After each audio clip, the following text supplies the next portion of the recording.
Hey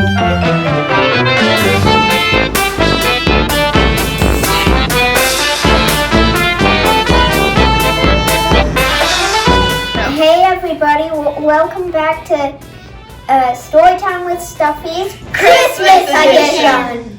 So first we will be reading, per usual. Jesus Storybook Bible. And what story are we reading? We are reading the story of a little servant girl and the proud general, found in 2 Kings chapter 5. Okay. And then afterwards, one of Ben and Ray will be unwrapping a book. So you may start.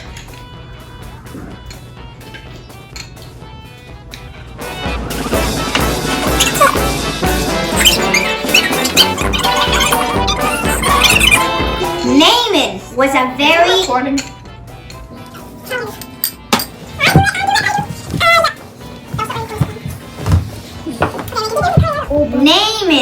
a very important man in a very important army of a very important country.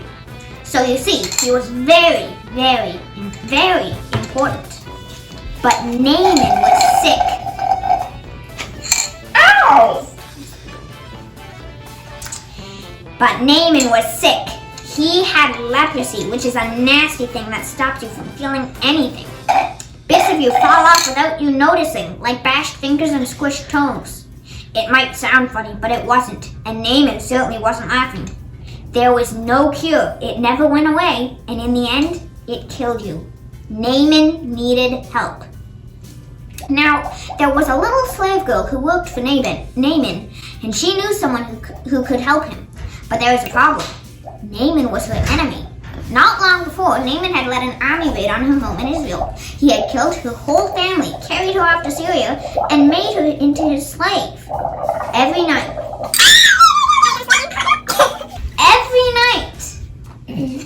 night, she cried herself to sleep. She had lost everything. Why would she, of all people, want to help Naaman? Didn't she hate him and want to hurt him back? Didn't she want to make him pay for the wrong he'd done? That's what you would expect. But instead of hating him, she loved him. Instead of hurting him back, she forgave him.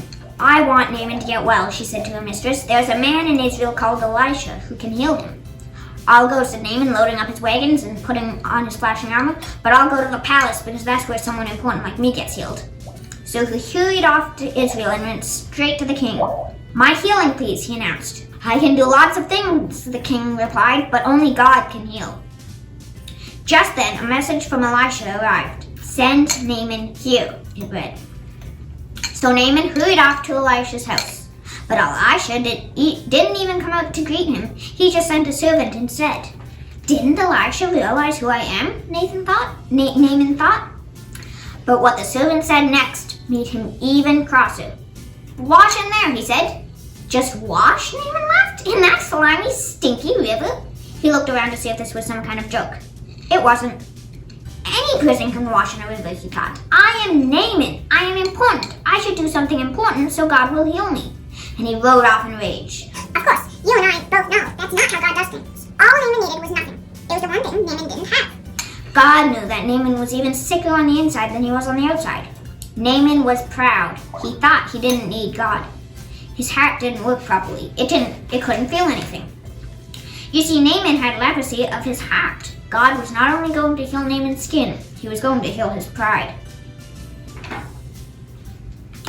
Naaman finally agreed to wash in the river, and instantly his skin became smooth like a baby. Naaman wanted to pay Elisha. God healed you. You can't pay, Elisha said. It's free. And so it was that a very sick man was healed, all because of a little servant girl who forgave him. God knew sin was like leprosy. It stopped his children's hearts from working properly, and in the end, it would kill them. Years later, God was going to send another servant to forgive as she did, to forgive all of God's children and heal the terrible sickness in their hearts. Their hearts were broken, but God can mend broken hearts.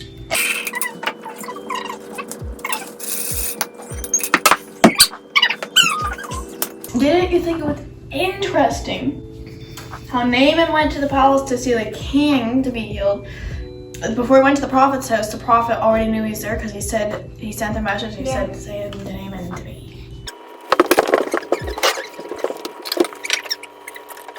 Why Why? do you think the little girl chose to help Naaman even though he had treated her badly? Because she forgave him because she knew God doesn't want us to hold grudges against people, and she was trying to be a good Christian, I think, and she decided to forgive him, and in doing so, she knew she could help him. Ben, What? what was Naaman's biggest problem? Easy one. And was it his? leprosy in his head. Was it his? What was Naaman's biggest problem? His sickness or his pride? Pride. You agree?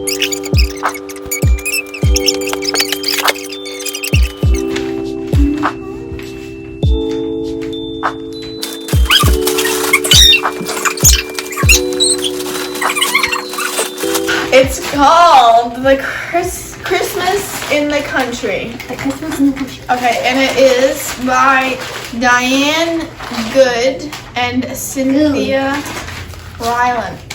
When I was a little girl, I lived with my grandparents in the country. Our house was small and white. It had an old coal stove to keep us warm and a tiny little kitchen for supper and a nice back porch for dogs. In the summer, I sat in her swing and ate fresh tomatoes and sang. In the fall, I helped can apples. In spring, I took long walks with my granny. And in winter, I waited for Christmas. Winter in the country was so quiet, the snow slows everything down. Birds are silent and serious. Dogs stay in their warm houses. Children want cocoa and blankets. Everyone is ready for something special. Everyone is ready for Christmas. My grandfather always got our Christmas tree from the woods behind the house. Off he'd go with his axe, while my grandmother and I pulled out boxes of old ornaments from her closet, which smelled like wool and mothballs. I love those ornaments. Some of them I had made myself. Hard foam bells glued with green glitter, red construction paper chains. There were silver icicles and white glass stars and soft angels. Each ornament reminded me of my whole life. Grandfather always brought home a tree that was too little or too wide or too tall, and we would have to spend the next few weeks squeezing around it in the living room. It seemed sometimes like an embarrassed guest, but we loved that tree and couldn't wait to turn on the lights at night. It was the prettiest thing we had.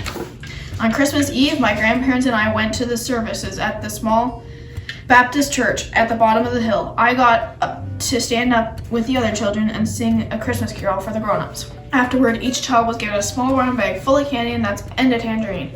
I gave my grandfather the tangerine because I knew he loved them. My grandfather and I walked home from church through the snow into our warm little kitchen. We pulled off our wet boots and gloves and hung them near the stove to dry. Then my grandmother helped me write a note to Santa Claus while my grandfather rested. I left Santa a saucer of cookies and a glass of milk and the nicest note I could think of. Then I went to bed. And in the morning, when I woke up, it was still a little dark outside and still a little shivery, and I went to my grandparents' bed and asked them to help me see what Santa brought.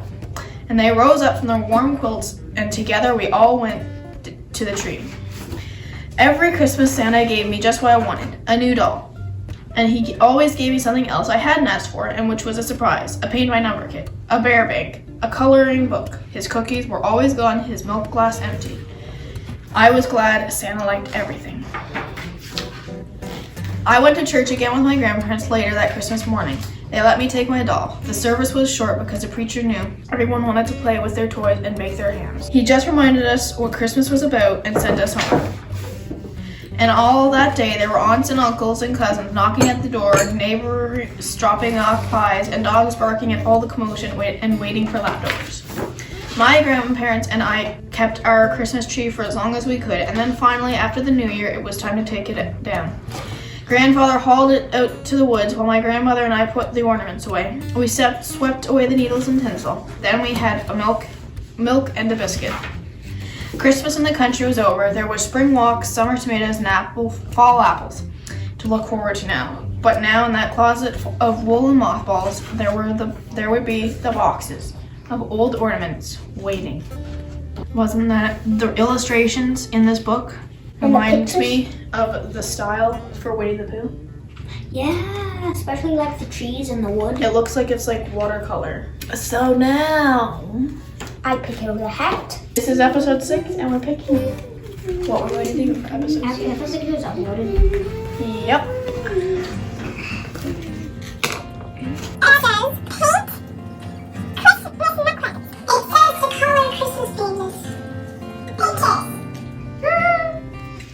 All right, let us do that.